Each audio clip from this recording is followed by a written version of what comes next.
அஜித்துக்கு எதுக்கு அவார்டு? அவர் அப்படி என்ன பண்ணிட்டாருன்னு அவார்டு எல்லாம் கொடுக்குறாங்க? அவருக்கு நடிக்க கூட சரியா வராதுன்னு சிலரும், கார் ஓட்டுனதுக்கெல்லாம அவார்டுடா அப்படின்னு சிலரும் அவங்க கருத்தை நிறைய இடத்துல சொல்லிட்டு இருக்காங்க. அப்ப அவருக்கு உண்மையாவே நடிக்க வராதா என்ன?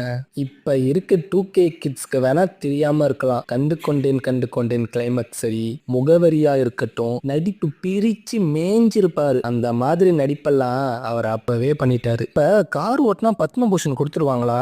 அங்க உலகத்துல இருந்து எல்லா கார் ரேசர்ஸும் வந்திருக்காங்க. அங்க அவர் நடிகரா போல ரேசரா போய் வின் பண்ணி இந்தியாவுக்கு பெருமை சேர்த்திருக்காரு. இதுக்கு நம்ம பெருமை தான் படணும். இத சில பேரு தளபதி விஜய் அரசியலுக்கு வந்துட்டாரு, அதனாலதான் அஜித்துக்கு வந்து அவார்டு கொடுத்துட்டாங்க அப்படின்னு சொல்லிட்டு இருக்காங்க. இங்க பண்ணுற சில செயலால எல்லா ஃபேன்ஸுமே இப்படிதான் ஆகுது. எல்லாத்தையும் விட்டு கொஞ்சம் யோசிங்க. அஜித் வாழ்க, விஜய் வாழ்க.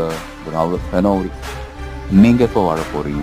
அவங்க 2 பேரும் நல்ல ஃப்ரெண்ட்ஸா தான் இருக்காங்க. நம்மளும் நம்ம ஒர்க்கை பார்க்கலாமே.